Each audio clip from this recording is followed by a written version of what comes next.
Osei Kyei-Mensah-Bonsu in the year 1997 was voted into parliament to represent the people of Old Tafo-Swami.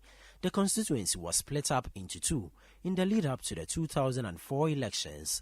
As an astute politician, Kyei-Mensah-Bonsu has held several leadership positions from his first term in parliament.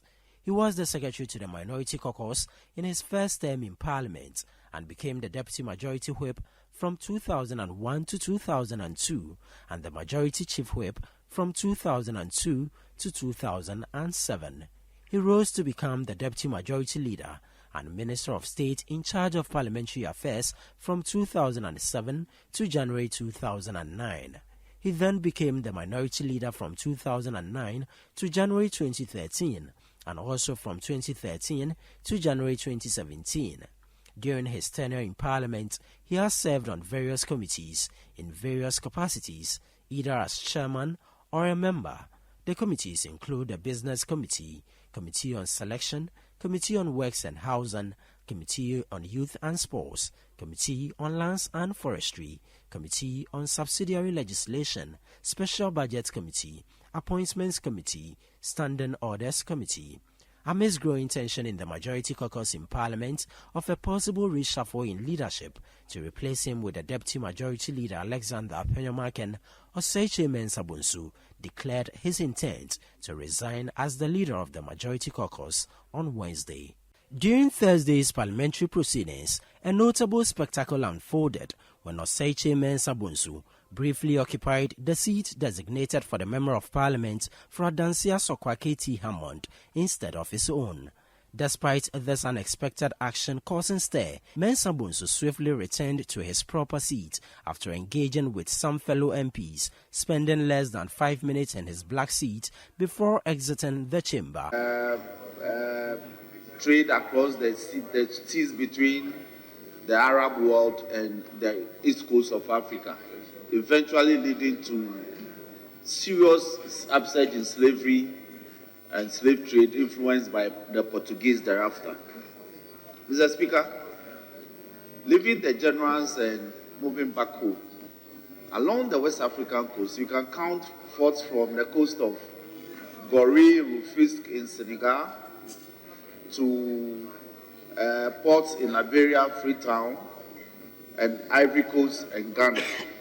Mr. Speaker, between Shama and Keta, we have over 47 forts and castles. Adding to the intrigue, Alex Tete-Jenobua, the Member of Parliament for Sefia Kontombra, took over the seat of Lydia Sarah Malasan, the first Deputy Majority Whip.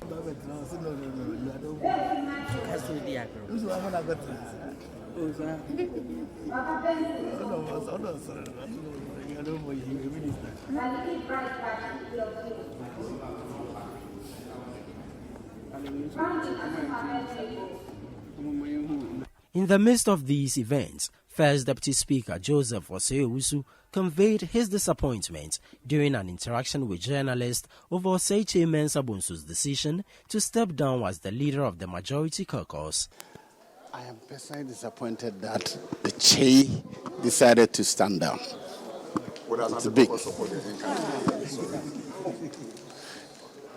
He has been a fantastic leader, an extremely hard-working person, and I would have wished that he stayed on till the end. What do you think got him to do this? Because it came as a surprise to many, I'm sure, including you. So did it come to you as a surprise? Yes, it did. But as to what got to him, I'm sure we better let him explain. What will happen moving forward? Today he was in the chamber. Initially, he didn't sit on his chair. It means the changes have taken effect. Well, once he stood down, it means he's no longer the majority leader. But as to whether any change has happened or not, I don't have any information.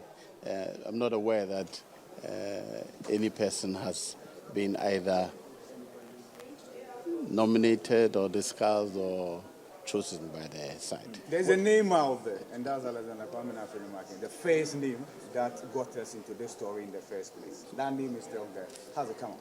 Well, I saw that name before the weekend came, but at that time, Kyei was still the majority leader, so we'll wait and see. Some members of Parliament have also expressed varied opinions about the decision taken by Osei Kyei-Mensah-Bonsu to resign as the leader of the majority caucus. So if it is true he was pushed out, then there will be a problem. But if he wasn't pushed out, I don't think that there will be much different. He will still bring to bear his enormous experiences and support. My only worry has to do with the number of experienced MPs who will not be coming back. Some lost their primaries, and certainly in the general elections, some are going to lose again. That is going to affect us. I want to see an MPP opposition in parliament that is viable, that is capable, that is effective. Unfortunately, by Allah's will, when President Mahama becomes president on the 7th day of January 2025, we are going to have a very inexperienced members of parliament from the NPP. That is my worry. He will go down in history nonetheless as one of the very thorough members of parliament that we have ever seen in the Fourth Republic. I mean, his attention to detail and his contribution to legislation cannot be overemphasized. And I wish the new leadership the very best of luck. I mean, Fenyo Markin has, contributed immensely also to the growth of his caucus and the stability of his caucus. And to a very large extent, many of the things that they have been able to push through with this very closely, close numbers in the House can be credited to his ability to, lead the charge when there seemed to be no way for them. I wish him well, and I think that we don't have to make a fuss out of that, because at the end of the day, he's been given a very important role. Drafting the manifesto of Dr. Baumia, it's a very tedious work. And so it was going to be a bit difficult to combine the two.